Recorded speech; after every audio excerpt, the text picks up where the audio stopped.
初言、薬ガンダム。形式番号、RX105、全高 28.0 メートル、頭頂高 26.0 メートル、本体重量 32.0 トン、全備重量 80.0 トン、走行材質ガンダリウム合金、出力 3980kW、推力16万 kg、センサー、有効半径3万メートル、武装、ビームライフル、ビームサーベル ×2、バルカン砲、腕部ミサイルランチャー ×2、脚部ミサイルランチャー ×2、ファンネルミサイル、シールド、ビームキャノン、シールドミサイル、メガビームキャノン ×2、特殊装備ビームバリア、搭乗者マフティーナビーユエリン、ハサウェイノア、反地球連邦運動の秘密結社マフティーナビーユエリンが、アデレード会議襲撃のために、秘密裏にアナハイムエレクトロニクス、A 社に発注した最新鋭のガンダムタイプ MS、パイロットはマフティーのリーダーであるマフティーナビーユエリン、ハサウェイノア、という名称は、アムロレイの最後の蒸気であるニューガンダムを引き継ぐ意図で付けられている。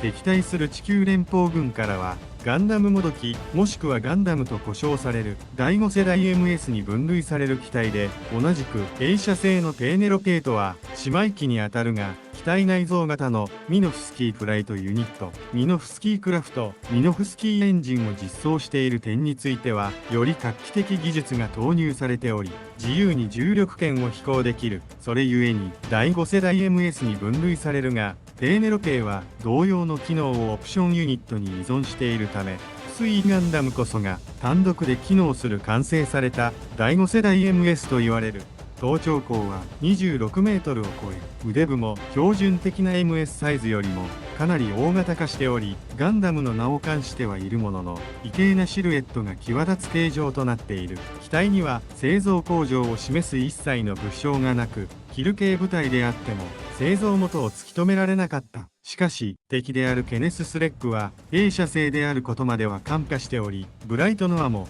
機体の印象から A 社製と断定した。そしてメカニックマンからアナハイムが製造したという嫌疑もかけられてはいるが、キル系部隊や参謀本部でも調べはついていないと説明されたブライトは、そういったことは大人の世界なのだと確信した。完璧なビームバリアを展開し、防御や高速飛行を行える革命的な機体となっており、その防御システムの堅牢さはケネスも認めるほどであった。宇宙世紀105年時点で単独飛行が可能な MS は皆無に等しかったため、少数の戦力しか持っていないマフティーナビーユエリンが地球連邦軍と渡り合えたのは、本機の絶大な戦闘力に負うものが大きかった。機体の基本性能も高く、前述のミノフスキーフライトユニットに加え、サイコミを利用した高度な脳波操縦システムやファンネルミサイルなどの強力な火器を有する。これらの機能を盛り込んだ結果、機体全高は従来機を上回る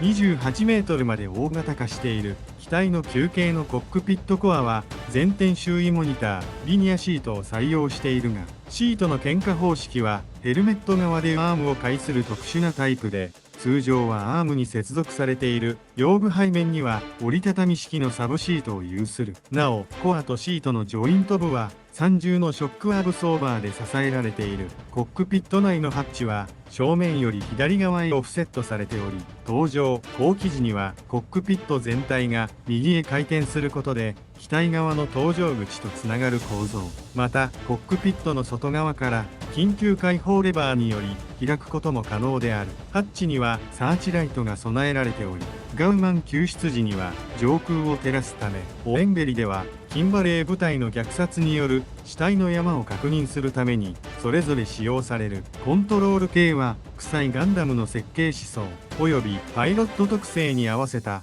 アームレーカー方式を採用。さらに宇宙世紀105年の MS 操縦系は AI によるサジェストや補助が特に進められているが、ハサウェイはより早く精度の高い操作のためにこれらをオフにしている。機体のシステム立ち上げ時、モニター中央下部にはレジェン、変は反転の文字が確認できる。指示系類やロックオンサイトは姉妹機のペーネロペイと比べてシンプルな表示になっている。 AI をオフにしているため活躍。月でのテスト飛行を経た本機はハサウェイの手で9世紀時代のスペースシャトルそのままの形状をしたカーゴピサに積み込まれ地球へ移送される。インドネシアハルマヘラ島沖に降下するピサはキンバレー部隊によって捕捉されており、設定された着水ポイントに向かってひたすら降下を続けるが、それは接近しているレーン AM のカルペーネロペーにより本機が破壊されるかダッシュされることを意味していた。やむなくハサウェイは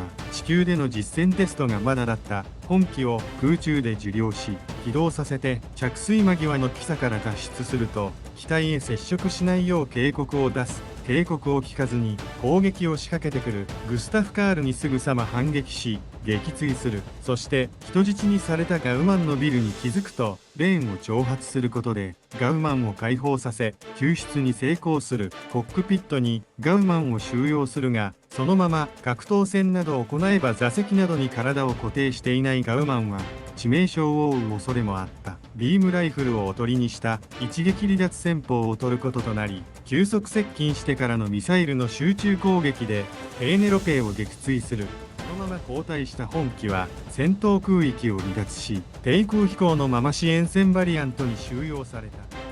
キンバレー部隊との山間部での戦闘ではミノフスキークラフトの性能を存分に生かし、重力下の空戦能力が劣るグスタフ・カール3機をたやすく撃墜し、交代をかける同機体を次々と狙撃していった。アデレード空港を襲撃した際にはあらかじめミノフスキー粒子を四方に散布して進行方向を攪乱した上で、西の海上 80km からヨーク半島を飛び越えてマッハ2以上の速さで侵入する。これは常識ではありえない飛行であったことから、防衛を任されていたテネス・スレッグの虚をつくことに成功し、そのまま空港へミサイルを前段叩き込むと戦闘空域から離脱していった。放たれたミサイルは MS の支援物資の保管倉庫群に被害を与え、総合警備本部まで揺るがせた。再び戦闘空域に現れるとペーネロペーを牽制し、結果として閣僚の半分を粛清することに成功する。マフティーの仲間たちが逃げる時間を稼ぐためと、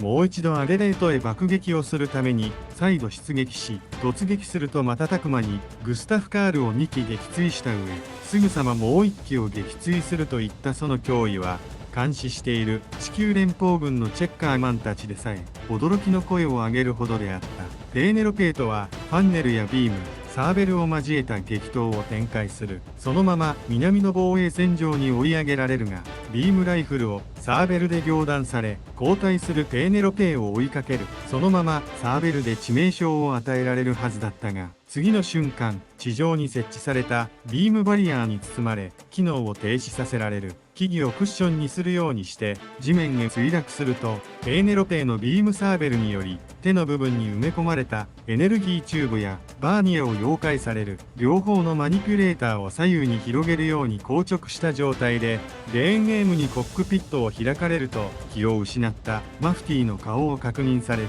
機能停止後の本機は4日が経過した後もアデレート空港の比較的被害の少なかった場所に鎮座され、地球連邦軍のメカニックマンによる調査が行われていたが、製造工場は未だに不明だった。顔はすまみれで装甲全体はうっすらと焼けただれているように見えたが、内面的なダメージは少ないようにも見え、コックピット内のディスプレイもひび割れてはいたが、すぐに使用できるようにも見えた。しかし手の部分は焼けて団子状になっており、左右に水平に開いたままのマニピュレーターはまるでガンダムが十字架を背負っているように見せていた。昨日、頭部サイコミブロック、パイロットの脳波を拡大するシステムで頭部に搭載されている頭部センサー、頭部に装備された可動式のアンテナで上部が前後へ動くビームバリア。本機は機体各部にバリア能力がある。他にも防御兵装としてはサンドバレルがあり、追尾するミサイルに対して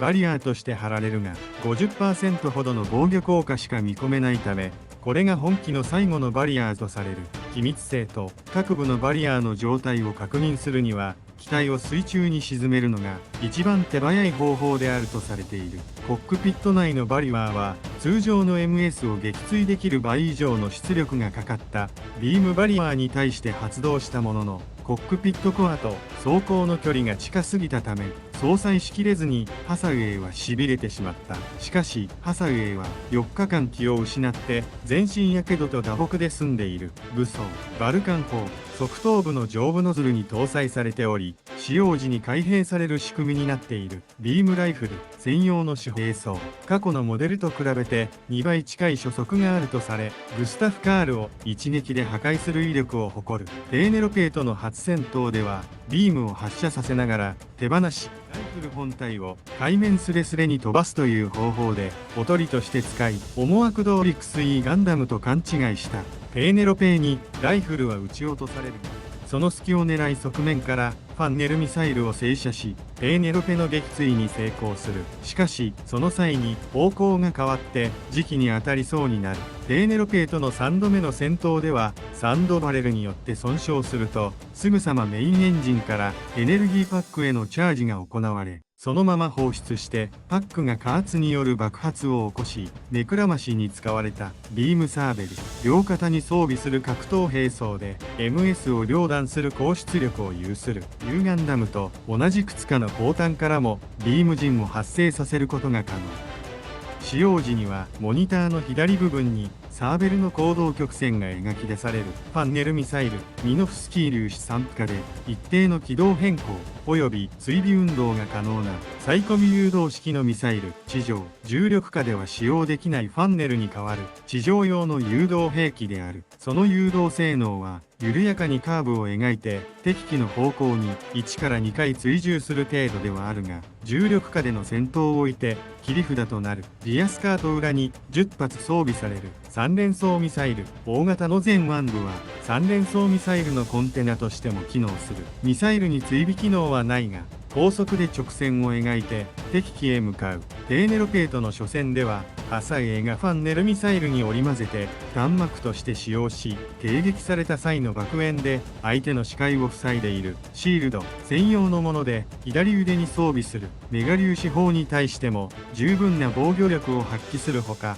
先端にビームキャノンを装備しており、副兵装としても機能する。ペーネロペーのビームライフルの直撃に耐え抜く防御力の高さを見せた。サンドバレル無数といえる鉛の粒を発射する兵装。ミサイル高性能の弾丸による攻撃に対しバリアーとなる。 50% の確率で有効だが、使用が早すぎた場合は敵の第2第3の攻撃に無用のものとなる。メガビームキャノンダブルゼータガンダムのハイメガキャノンのような大口径方向型の大出力メガ粒子砲を両肩に存在する三角形のパーツの胴体側に近いところの台形型の出っ張った部分に1機ずつ搭載している。発射時には両肩のパーツが展開し、砲部が露出する。